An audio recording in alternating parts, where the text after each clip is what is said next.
Hello and welcome to Modern Alchemy. My name is Joseph Jennings. I am an ex-corporate executive who has become an entrepreneur. I'm here with my co-host, Christina Nichols. How are you today? Good. How are you? I'm really good. Yeah, so I wanted to talk to you about something, but first, I know we like to do a funny question. Do you have one fired up for the squad? Desperado. We're cutting this out, right? Why do you don't leave this in? I said, To your senses. Stop building fences. I don't even know what song you're singing. Desperado by the Eagles. Oh, My dad's a huge record. It's a great album. Okay. What song do you want to be played at your funeral? What song do I want to be played at my funeral? Oh my God. So it's like my funeral walkout song, essentially. Okay, I like that. Yeah. Or is it the song when my coffin is ascending to create maximum dramatic effect? Well, I want to tell you what my initial thought was when I just read that question. But I don't want to taint your answer. Okay, so I will. No, I'm going to be honest when I tell you mine. Okay, I think the spirit of the question, and I'll give answers for each scenario, but I think the spirit of the question is, what's a song that is the summation of your life? What do you want it to be? And literally the first thing that came to my mind is "Eye of the Tiger," which I think actually would be really funny if it was my funeral walkout song. It's like dan dan dan dan. I don't know if there's like flags. Right? Yeah. Oh, there's a absolute, like, I spend my entire fortune on this laser light show. It's gonna have drones, and they'll move into the shape of a tiger. It'll be really dark, and there'll be dry ice machines, of course. I love this. And I'll be revealed from a trapdoor situation, and I, the tiger, will be playing. And then maybe there'll be boxers, but they're dancers, shadow boxing. And it's going to reveal, yeah, so that would be, and then if I wanted to think of a song that would be really dramatic for when I'm like getting dropped in and be dust in the wind. I close, and my thing is slowly, they're just weeping. Okay, well, we're really different. What is yours? I said the question, and then in my head, I heard, get low, day low. Is that when it's, is that when the coffin's getting low? Oh my God. Because it would be really funny. And, I think it'd be really hard for people to stop, like, continue crying if they heard, to the sweat drop down my So leave them with a little giggle. I like to leave people in general. But guys, I don't know how to talk about this, but Christina's funeral was lit. You know what? They wouldn't forget it. No, that's factual. I actually don't ever plan on dying, so I don't. Oh. It's a fun game because it'll never happen. In the Greek church, they used to have wailers that would go to the funeral, and they would go to the wake, and they would just wail in the back. Can you imagine? Wait, what? Can you expand on that? Why? Just to keep the mood down. Keep the mood down? I'm not kidding. So they were professional wailers, like a wailing cry. Usually, I think it was typically a bunch of women who had been widowed, because in the Greek church, after your husband dies, like, you only wear black forever. As a woman, yeah, you only wear black. And they would go and they would sit in the back of a funeral or a wake, and they would or maybe it was in the front, and they would just wail. Just be sad. Just be sad, to keep everybody sad. This is a time of respect for the people that passed over. My Uncle Tony said it was the most terrifying thing he's ever been to. He goes, imagine being a little kid. You're just like walking in. You don't know what's going on. These women are just wailing in the back. Oh, terrifying. That's nutty. I'm also energy. Like attracts like, So I'm going to be get low. Oh, and you can make your funeral a white party. That would be really cool. Oh, like Diddy? Oh, tough luck. Oh, that's too soon. Yeah. I was thinking if I could make like a baby oil joke there, and I don't interface with baby oil very much. Oh. I did own a thing of baby oil many moons ago, and it lasted for probably 20 years. I do agree that baby oil does last. Kind of like pepper. I feel like I never run out. It's just like how frequently you're actually using it. Baby oil specifically. Pepper I use more frequently than baby oil, but also, yeah, if you get like a big thing of salt or pepper, salt runs out faster, but pepper definitely gets a little less love, because little pepper goes a long way, as they say. That's a common But, saying, yeah. right? Mm-hmm. Yeah. So today I wanted to talk about. Okay. We could talk about pepper. Actually, that's the topic of is pepper. So this is an herbs and spices podcast. So today, what I actually wanted to talk about is this thing that I am really passionate about. It's the concept of acting as if. I think it's also been kind of a more of a viral terminology in the manifestation community. It's one of those things where there's a lot of regurgitations of the same concept, but it's okay because sometimes you need to hear it in a different way. And so act as if is kind of hot right now. It's real hot. And as soon as you said as if, I just thought of Cher from Clueless. Oh, Cher from Clueless. When you said Cher earlier, I was like, is there a Cher song? Do you believe in love? Like that Cher? Live.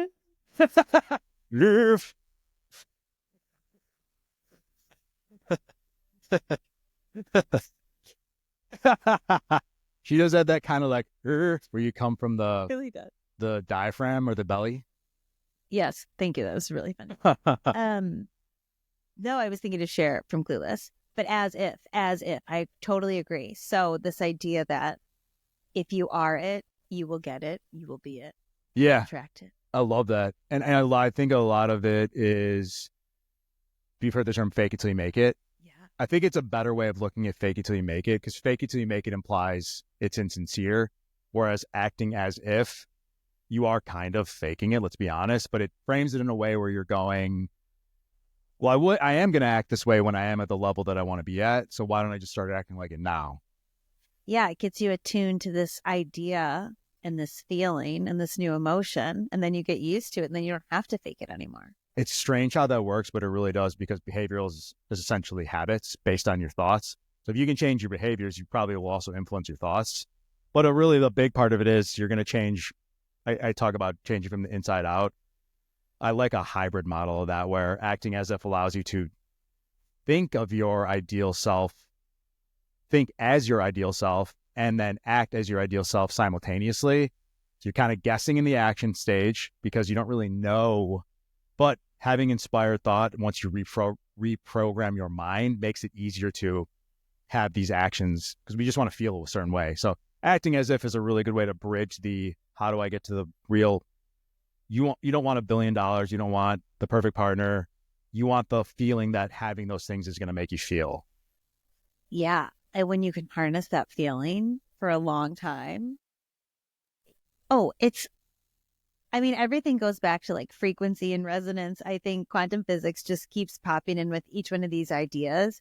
And it's just the same thing. It's like this like attracts like. So if you just start doing it enough, it becomes, at first it seems weird. And then all of a sudden it doesn't seem weird anymore. It seems like this thing that you just do, just like this thing that you have been doing for the last 30 days. So like joining a new gym. Sometimes you join a new gym and that's scary. And you're like, I don't know anybody here. I don't know what anything is. I'm like looking around. But by the 30th time you've gone there, you know where everything is. You know how it works. So it's not weird to you anymore. You're not like, I think I work out. And you're just like, I work out now. I'm a worker outer. I'm somebody that works out. Such a good example of that. It's essentially you're creating an unfamiliar habit / environment, but with your self. You're taking the ideal self, which you're not yet, and you're practicing with like anything, going to the gym for 30 days. Okay, now I'm used to being here. I don't think the jacked guys are looking at me weird anymore. Yeah, maybe they aren't even that jacked. I used to think those guys were jacked. Sometimes I'm like, oh, I thought that guy was impressive. I remember when I first started lifting, I wouldn't even go by the free weights. And now what's really funny is because we all start somewhere with everything. So when you're someone I actually had this thought the other day. So I'm at the gym, and so you guys know I'm, pretty strong. Kidding, but like at my gym, I don't go to a bodybuilding gym. I go to a Anytime Fitness, which has all the equipment, but it's not where those huge yoked guys go. So I'm one of the bigger dudes there. And so I see a lot of newbies, and I can tell that they're doing the newbie mistakes. So there was this one kid who was trying to curl a 110-pound barbell. Yeah. Why are you doing that, bro? Like, I don't curl a 110-pound barbell. Like swinging everywhere. He was doing reps that were like halfway down and then like but that's what you do when you first start. You try to overcompensate there. Or I could see that some people were uncomfortable to go over to the weight area. And so I'm like, oh, that's funny. But I don't think wow, I've mastered this and now I'm familiar. It's just normal. And so I was trying to transfer that same thought pattern. Okay, well, how can I replicate this same type of feeling? So what active really means, it's not about faking. It's about embodying the energy, actions, and mindset of your future self. Your brain does not know the difference between reality and imagination. So the more you act like your future self, the faster you become them. You're basically convincing yourself that you are this thing. It's not lying, pretending, or posturing. It is training your mind to believe and behave at a higher level. So example, Yeah. you want to be confident but don't feel confident, act like someone who already is. So it's easy to say act like you're confident, but what are the habits of confidence? It would be like, if you have a good idea in a meeting, speak up. You can feel uncomfortable. That's the other thing too, is I think this speak up example is really good, especially in business. Just because other people speak up all the time doesn't mean they don't get nervous also. You're just assuming people that are speaking up aren't nervous. They're probably also nervous, but they see the value in themselves, and they want whatever the outcome's going to be. Is that the boss paying attention? Is my idea getting picked up? Whatever the thing is that you're speaking out about, to show that I know what I'm talking about, whatever it is, they are just choosing themselves over their fear. I think that's really kind of what this sounds like to me. I love the same that. kind of thing. Yeah, then there's a lot of judgment around when you look at people that are at the level that you want to be at. Sometimes there's judgment or there is fear, and that's what's actually holding you back. So acting as if feels disingenuous or scary, but it really is what bravery is, taking the action in spite of fear, or despite the fear. Yeah. And I wish there was a better example, because confidence is such a mercurial thing that's like, be confident. Okay, so with any activity, with any label like confidence or kindness or you're a dick or you're nice, it's not embodied by just the label. There's activities that create. So someone who's a dick, they probably interrupt people or they give unsolicited advice. They're very like matter of fact when they shouldn't be. Someone who's nice, there's a set of activities there. So there's a set of activities that embody confidence, like speaking up in a meeting, or what's a I like the way that you're activity that someone, how are they treating other people? How do they show up for people? It really is, what's the totality that makes this person is what it sounds like you're saying, which makes sense. How would that person go throughout the day? Where would that person hang out? What would that person choose to put on and wear? What would that person choose to say to people? What would that person choose to do with their free time? What makes up that persona is what you're saying, right? yeah. It really is. If you want to embody a personality trait, you need to figure out what the actual thoughts and activities equal that personality trait, because you're actually proving it to yourself, not to other people. Yeah. So if that person's going to Whole Foods every day and you wish you could be like that person, maybe you need to start going to Whole Foods every day. And that's a little nod in the right direction. Oh, that person goes to the gym every day. Well, maybe then you need to go to the gym every day also. And you start turning into the person that you want to be. I love that. And it's so simple too. Actions can really guide the thoughts, and it cuts both ways. Yeah, especially if it's scary in the beginning. Again, after the 30th time, it's going to be normal. You'll be like, I know exactly where the beans are. You don't have to ask anybody. And this is fascinating to me. And this is essentially around the concept of identity shifting. So act as if, changing your habits, behaviors, and your mental patterns really help you shift into a new person. But this is where I got real interested, because I like a bit of science. And so your brain's RAS, reticular activation system, filters reality. And so it makes you notice opportunities that match your beliefs. So when you act as if, your brain starts seeing proof that it's real. Your brain will literally start filtering for evidence that this ideal self is the real self. Is this like the red car theory? Do you know that? Like you recognize it. So you think you see red cars all the time because you have a red car. So if you already have the proof of concept, you're seeing it everywhere. It's mirroring back to you even more. That's what you're saying, right? 100%. It's essentially that same concept. You get a new car, you start seeing that car. I remember when I was younger and I started to party more, then I started to meet more party people. You Just whatever your reality is, you're going to mirror it back. And those cars might have always been there, that those party people might have always been there, but you never would have noticed them because you were in a completely different viewpoint. Or maybe you're also attracting more of it in because you're creating that vibration more. What do you think? It's a mix of the two, or where do you rely on that? I think it just depends on who people are. It's always going to come down to a bit of vibration for sure. And the way you show up in those environments also is going to dictate. Yeah, no, I completely agree. It's funny and this is funny because we just recorded Christina's episode, your episode, and now that I'm the note reader, I'm like, I got to get through my notes. It's harder to riff when you're the note reader, which is really fucking funny. Now I'm totally seeing it. All right, so here's like an example for the folks at home. Shy person versus confident person at a party. So it's how does one act, how does the other act? It's very easy to see parallels between that. So if you need to create a parallel, you just think, okay, broke mindset versus wealth mindset. And this one's a tough one, and I've been thinking about this. I'd love to get your feedback on this. So I think most people want more money.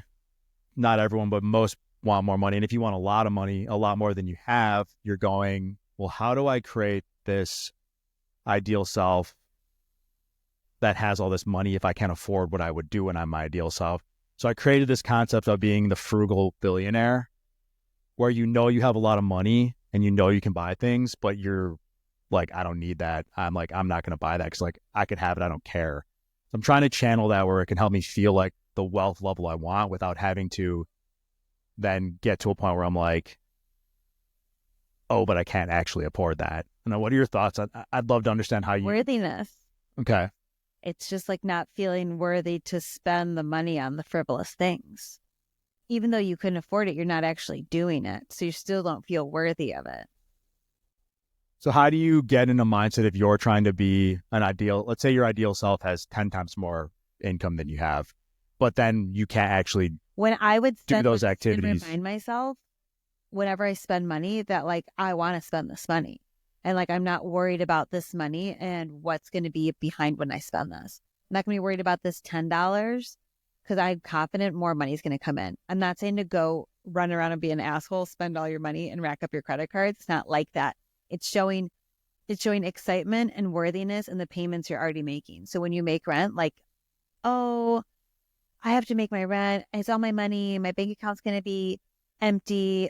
I can't believe I'm paying $2,000 for this thing. I can't believe I'm doing that. Don't make excuses. How lucky am I that I have more than enough money to pay the rent right now? Boom. Like, I'm so lucky that I get to live in this big city. I get to live in this place. What are the positive things about this payment that you're making? And then you throw in my favorite little saying, like, or something more. So I had changed some of the tones on my phone to make $ noises, especially when payments come in. I make sure those are up, and I change some other apps when certain payment email comes in, and it makes the $ noise because I'm like, thank you. Oh my gosh, someone's supporting me. I'm supporting them. Thank you. Like, let me show appreciation for this money right now. I have a spreadsheet where I have like bills and things on there, and I don't label it bills. I label it something positive about money, like the ability to spend money. Reframing this vision and experience you're daily having with money is going to make you appreciate it in a different way, where it's not like in this high regard, I can't touch it. I have it behind this lock and key. I have to keep collecting and hoarding all of it. You're like, oh, no, actually, I can let go of some of it and I'm fine. Actually, I got a bunch more money I forgot about. And there's money over here. No, wait, more money's coming in. And I just stopped worrying about money, and people just want to give it to me all of a sudden because I have now broken this like this wall, this barrier of not feeling worthy. So how would you react? How would you help coach someone who wanted to do this act as if self, where their ideal self was way more wealthy, and they literally, and this might even be me just asking a question with my own limitations, because right now I am actually working on my money mindset like a puzzle. Last year I hit a income cap where it's like my new ceiling that I'm trying to push through. And so I'm playing with this idea because I know I'm going to have a metric F ton more money in the near future, but I can't afford the things yet.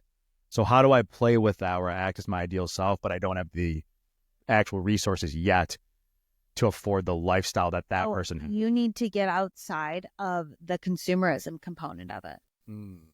So again, where is this person spending their time?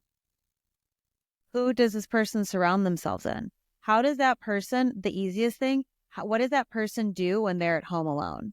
How are they acting?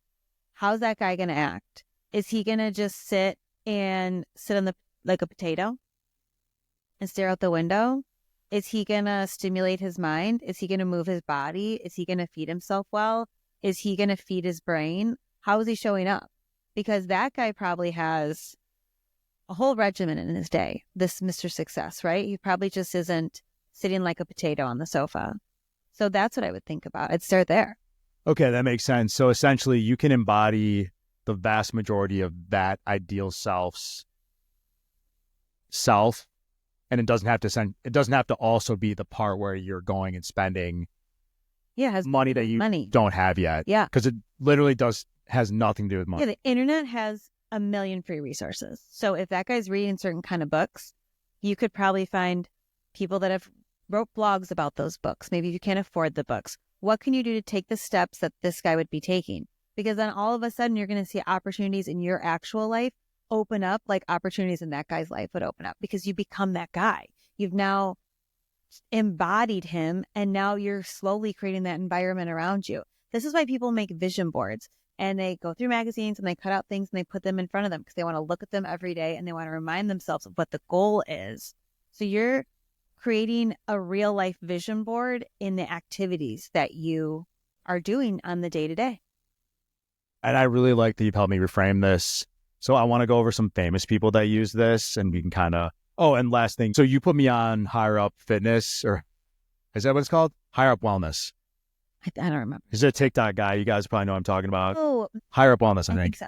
So he had this cool thing and he did a really good He did a really good hook. He's like, I didn't realize I was gatekeeping this. And I'm like, oh, you're good. That guy does the most subtle hooks, by the way. Yeah. He's really smart. Like, he's a sharp dude. But so he talks about how if you don't want to read the book, listen to them on 2 podcasts. Like, you'll get all the main points of the authors. Yeah. Yeah. Exactly. Like, that's free. I want to know all about Rick Rubin lately. I'm obsessed with him. My friend Drew told me about him and I'm obsessed with him. And I'm not listening to Rick Rubin's podcast. I'm listening to Rick Rubin being interviewed on all the other podcasts because I want to learn about Rick Rubin. That's where they got to give what they're about, their elevator pitch, and talk about their whatever's magnum opus or whatever. Yeah, these big things. Or maybe they're not little things. Maybe they're little nuances that they wouldn't share if they weren't prompted in this way. So that's kind of a perfect segue because I wanted to talk about some celebrities that have used this act as if concept. And so Arnold Schwarzenegger acted like a star before he was one. So Arnold's famous for saying, I had a clear vision of where I wanted to go, and I never doubted myself. The more I focused on that vision, the more real it became. And if you think about his background, we're talking about Oprah in one of our last podcasts. He was this dude who came from another country, basically broke, was working construction, going to acting classes, and lifting 2 hours a day to be Mr. Olympia. He just was like, I am Mr. Olympia. I am a famous action star. Live it. Believe it. Yeah. And he became it. He did a lot in his life. Governor? Yeah. Who would have thunk it? It truly does show an example of mindset and how powerful the mind can be. And you are not victim of circumstance unless you want to be. And that's why I wanted to make that Oprah parallel. It's like, come to another country broke, or you grow up in the city broke. You can become more, and Oprah probably had to do a lot of act as if too. Okay, I love this one. Jim Carrey writing himself a $10 million check. Oh, yeah. I've written my friend a check before. There's one out there. Like a huge one? Huge one. How big is it? It's millions and billions of dollars. I don't remember, but I think it was a $1 million check I wrote a friend, actually. And you were like, you'll be able to cash this someday. I'll let you know when. Yeah, I wonder if she still has it. Kiki? I bet you she does. You have to cut her a new check, obviously. I think it was Kiki. You know what? Whoever it was. Kiki, do you love me? Find out when the person cashes it. Or you get a notification that someone just tried to cash a whatever-year-old $1 million check in your name. And so Carrie's thing is I acted as if I already had it and it just happened. And I think that's one of those guys who you can really even talk about detachment, because he committed himself to believing it so much that he forgot that he was acting as if, and it literally became his personality. Because I think there's a story, and he essentially said, and I remember I said I was going to have $10 million by X day, and I kind of forgot about it, and then randomly saw the check in my wallet, and I had already done The Mask and Ace Ventura, and was worth significantly more than 10 million at that point. But he had acted as if, went into the persona, and when you are a thing, or when you have a thing, it just becomes normal. So it makes sense you would literally forget about it. Yeah. Okay, this is like kind of like a little sidebar, but I think it's relevant. So I hate techno music. I think it's the worst. All I really like is dirty rap music and pop country. The rest of it, whatever. So what I do is I pretend that I like the music where I'm at. Wherever I'm at, even if the music is the worst and I hate it, I pretend I like it. And then I find myself having a little bit of fun with this thing that I shouldn't be having fun with. And I told this to my old coworker, and she told me one day, she goes, "It really does work." And I'm like, "What?" And she's like, "The pretending that you like it." And I said, "What'd you do?" And she was explaining this place. It was like bad music or something. And she just pretended that she liked the music. And if she pretended she liked the music, all of a sudden, after some time, she did just find herself enjoying herself. It's funny because our brains are so smart, but so dumb in a way where you can trick yourself. simple. You can, once you know how to crack the code or solve the algorithm, that fact that you can go to somewhere and not like the music, but just pretend like you do and then have fun. Just pretend. Yeah. I've never even thought to do that. That's the stuff where it's so simple, you don't even think about it. And then you hear it and you're like, oh God. Because I could just be grumpy about this music I hate. Or I could just like, okay, we're going to try and figure this beat out. I don't know what it is. Yeah, I didn't know. So that's interesting because I like EDM, and I thought that was an ADD. Like ADD people love EDM. No, thank you. Really? Is it? No, but I know a lot of DJs. Is it the repetitive nature of the music? Sure. I think I like vocal. Oh, okay. Okay. I think really I don't like a robot. It feels like robot music to me. I like a vocal. Especially when we grew up and it was much more like techno-y. Now I think it's got a little more pop. There's more pop techno beats, like Skrillex and who's the guy who does Madonna? Diplo. They're EDM producers, but they make more like who's the I'm not gonna be good at this game. I don't like Dua Lipa. Oh, Dua Lipa. Like Dua Lipa's music is kind of techno-y. Yes, but it's more like poppy. The bridge between the two. I agree. Yeah. It's just not like what I want to listen to. But again, I know so many DJs and they are techno and I love them. So I'm just hitting it like this. I love techno in those moments. Oh, so you have gotten really good at doing this, but it still didn't make you like techno. It just was moments where you could act as if you did. I'm choosing to be happy and to enjoy. I'm spending time with my friends. My friends are really happy. They're really enjoying themselves. And that I can just go along with it for this time. It's short time being. I'm just going to go along with it for right now. And I'm just going to enjoy myself and what I do like about this environment. Not because it's one component's annoying me. It is. I love that. And I'm fascinated that it doesn't change it over the long term, which probably goes to show how, because you're only doing it when you need to create the slice of happiness in those times. If you want to create change system-wide, you have to do it all the time. It has to be something you want to change. Yes. Okay.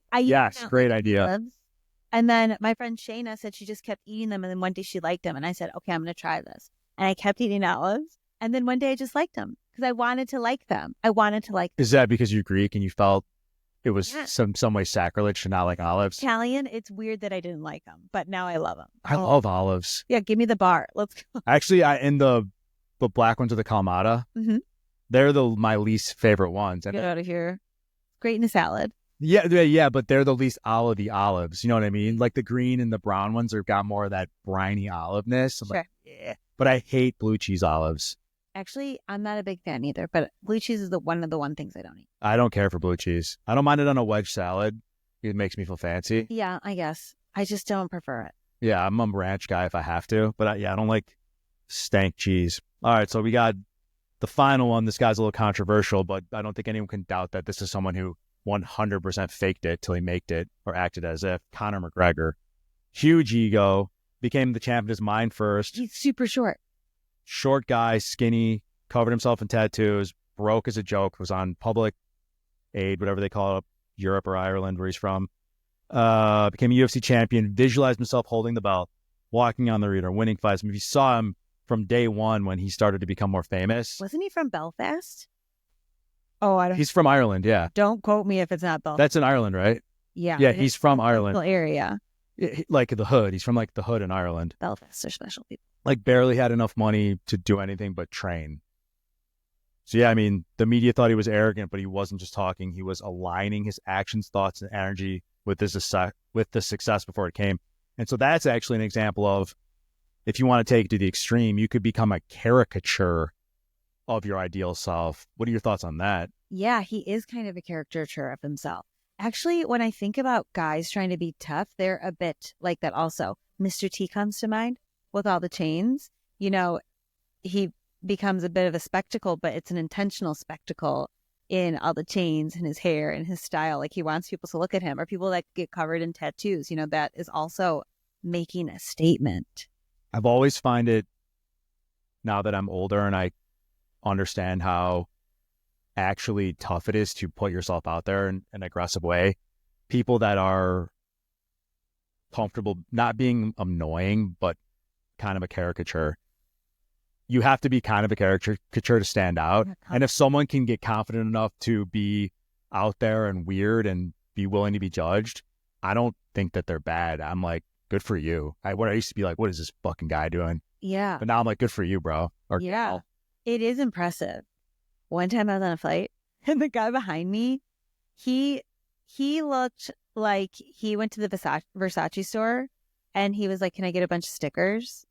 And he had a whole Versace getup on, except it was all fake Versace. Okay, so it looked like the sunglasses had like these stickers on them and like something else had a sticker. And it was just the weirdest thing I'd ever seen in terms of like, not just a hat, let's say a hat with the sticker on it. It wasn't just the hat, but it was hat and the sunglasses and the shirt. And there was a jacket and a belt and a thing. And the whole getup was supposed to look, I almost thought, is this a gag? Like, is this a bit? Bad. But then I'm like, no, this is this guy. And he was not a real person. And that's confidence. Wait, and you thought he was confident with his fakies on? That man was so confident. You didn't see the swagger he had. Confident. BDE like I never seen before. And I was like, with the glasses? Okay. I love it.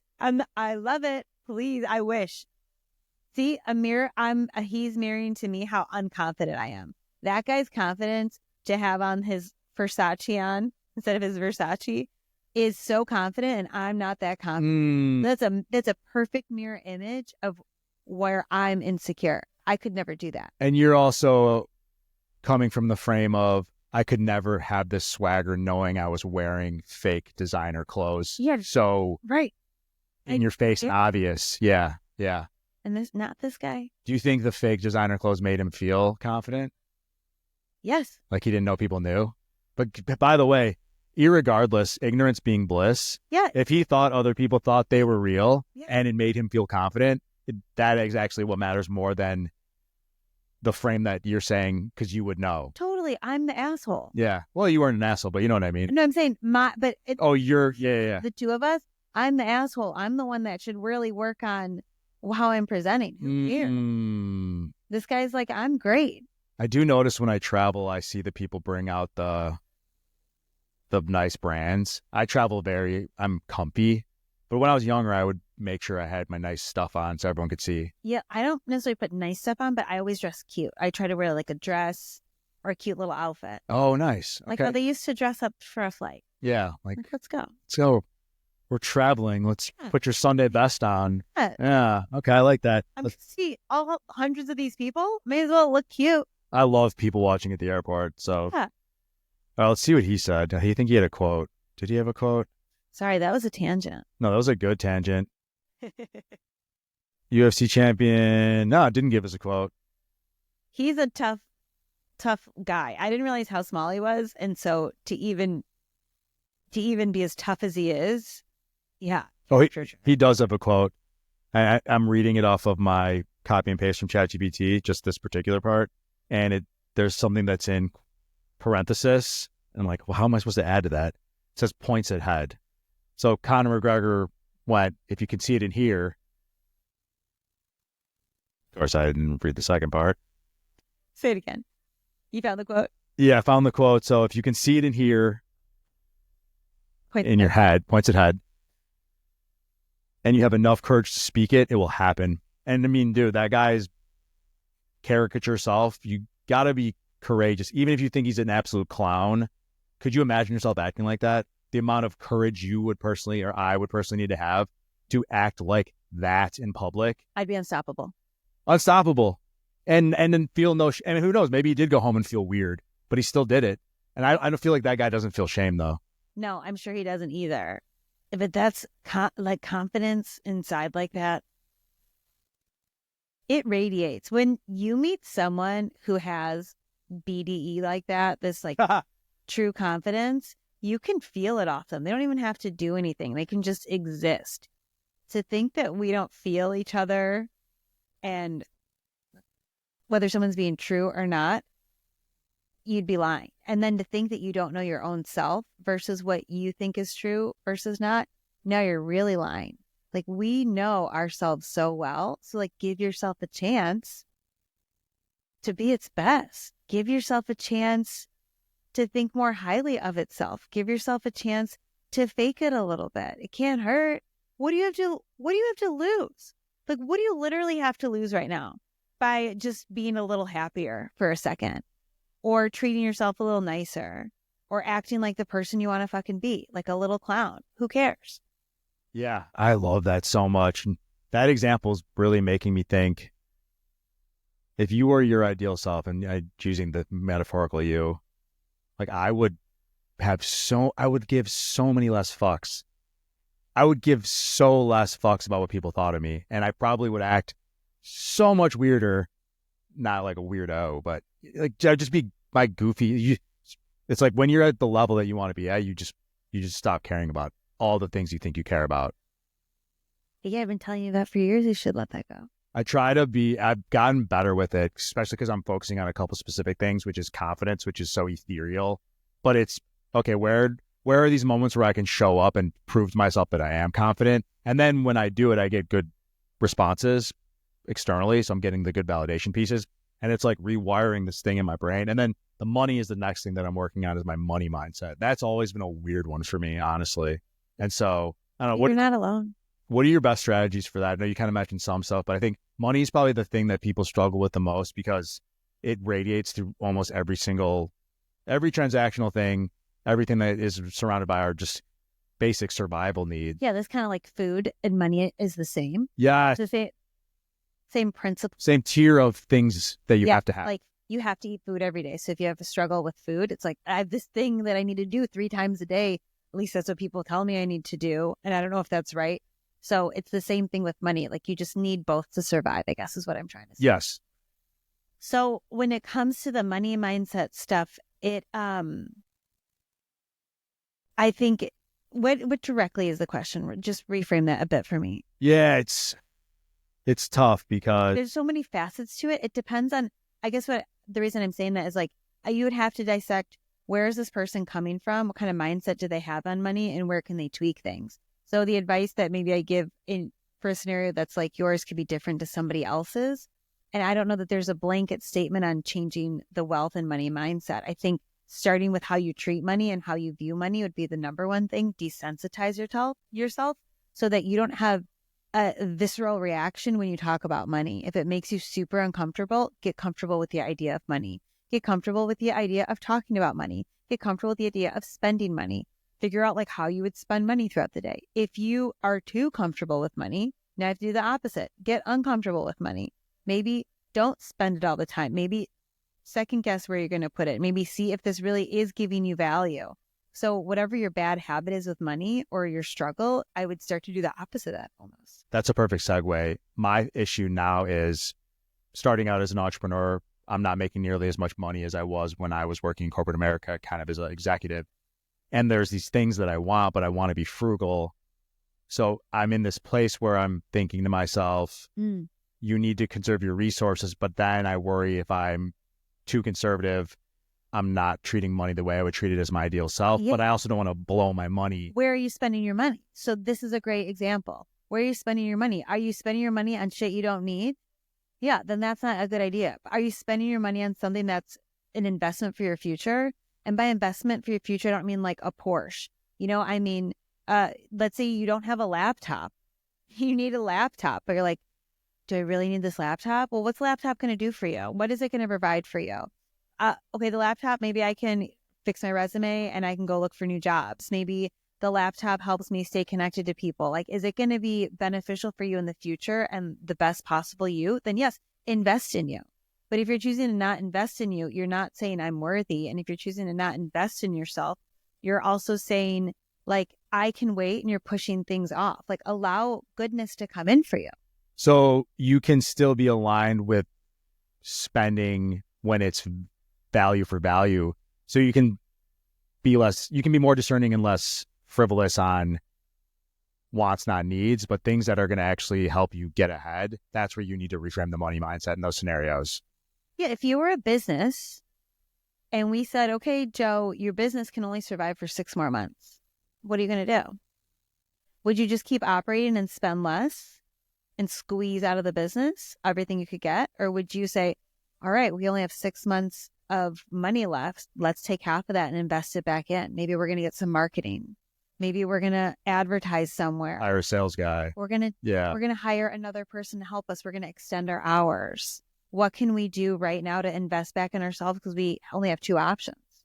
I love that. So you would not be out there buying dumb shit, but you would be investing money irregardless. So yeah, the money is an investment. So you're looking at money where there's an investment to be made, where there's value. You still want to be generous in that allotment of money. Yes. And so then when you think about how you're spending, like, okay, let's say you want to buy something that's $100 and you can get a $50 option and you can get a $200 option. You know, you might say in a scarcity mindset, I just need to get the $50 option. But if the $50 option is going to limit and cause frustration and take away time and not really do the thing that $50 more could get you, then I would go up. I would say you also want to just consider not buying the shittiest things. Now you're buying 10 of the shittiest things. Truly invest in yourself. Truly show yourself that you're worth it and that you're worthy of it. You don't need to buy the best thing. Sometimes the most expensive thing isn't the best thing. Be reasonable, but also value yourself. How are you valuing yourself in this purchase? I love that. That's a good concept. Yeah, I think that's something that I can definitely play with. It was for me because it's the shift of going from having a lot of money coming in at all times and not needing to worry about when the next check's coming in. And now coming from a place of, I have money, but I want to make sure that I'm being a good steward of it. But I struggle with the middle ground. When I have a lot of money coming in, I'm like, yeah, I'm so rich. And then when I don't have a lot of money coming in, even if I have the same amount of resources and investments that I had before, then I become a miser. And so I definitely finding that middle ground. I really like that concept of separating the spending as needs versus wants and investments, and needs and investments still getting your attention, and wants the frivolous things. Like, I don't need a new car, but I want a new car. Okay. Sure. That you can wait on. Yeah. So finding security in the amount that you have right now is really what it comes down to. Because it sounds like if you're used to more money coming, you're not secure in what you have now, but you're surviving right now, right? It's a funny thing. I have plenty of money. Yeah. But it's one of those things where it just resetting your baseline. Yeah, and we're both on this entrepreneurial journey. If you're an entrepreneur, you likely had to go down before you went back up. So I'm buying back my time, but now it's the readjustment to not having money to burn, essentially. Yeah. And I definitely feel the same thing. And I'm only bringing extra awareness to this because I just want to point out, this is the phase of it. This is just one of the phases of being an entrepreneur. I think regardless of whatever price point you're at, everybody goes through this phase of entrepreneurship when you're new, like, well, okay, this is real. So this is it. And I think this is just the thing that we push through. And then we figure out the next issue or feeling or emotion that comes up. And as long as we can successfully conquer that one, we get into the next one and we hit the next level. It's just a set of challenges. And I think we're going to fake it till we make it. And there's no problem. It's definitely been helping a lot being in this baby phase, but pretending like I'm a big boy. Yeah. Wearing my big boy pants today. All right, so let's talk about how do you actually do this 3-step formula. All right, so number one, you're going to define your future self clearly. Who do you want to become? How does that version of you think, talk, act, move? You can even go down to how you would dress. Try to embody as much of that future self as humanly possible. Number two, start small and act now. So speak up more, walk taller, hold eye contact if you want to be more confident. Wealth, manage money like someone responsible with it. How about that? Success, stop making excuses and execute relentlessly. Successful people are failing. They just are comfortable taking action, failing faster, and then getting their way to success. I heard this more often. Failing faster, exactly. Yeah. I heard this thing that was awesome. It was, I don't know who said this. I think I'm quoting myself here. If I told you that you had to start 15 businesses and all of them would fail, but then the 16th business would make you a millionaire. Yeah. Because you're learning so much in all of those that, of course, at some point you've got to figure it out, right? If you knew that 16th business, you would be so content on getting those failures out of the way as quickly as possible. Check. Yeah. Yeah. And that's what I started thinking about with this stuff. It's easier said than done, but if you knew that 15th, 16th business was the one that hits, you would not give a shit about failing. You'd be like, let's get this failure done quicker. And then step 3, embody the energy, not just the look. So it's not about dressing the part. It's about feeling the part. The dressing the part can help you get into character. Like, you know, on Halloween, you have your little costume on and you're like, I kind of feel like this person. Sometimes I put a wig on and I'm like, oh, am I a new person? Which is actually, and I think the thing about Halloween too is it's okay to be someone else on Halloween. So people think you're not being weird. But imagine if so on Halloween, go as your ideal self and the pressure's completely off. So imagine every day's Halloween, your costume is your ideal self. I love that. Yeah. And you can just be weird to yourself, but no one else is going to think you're weird. They're just going to think that's who you are. Self wears a different kind of outfit than you normally wear. Like some leopard? Yeah, you could just like try a couple things here and there. And then before you know it, animal wardrobe. No, I'm kidding. Should I start wearing more animal print? You have any animal? I have never owned or worn animal print. Yeah, I don't know that I've ever seen animal print on a man. I don't know why I can't think of an example here. Like it'd be cool to have a fancy button up that was animal print. Would it? By the way, I don't see it that often because it's probably not a big market. So I don't think that a lot of people are making it. I feel like would it be silk?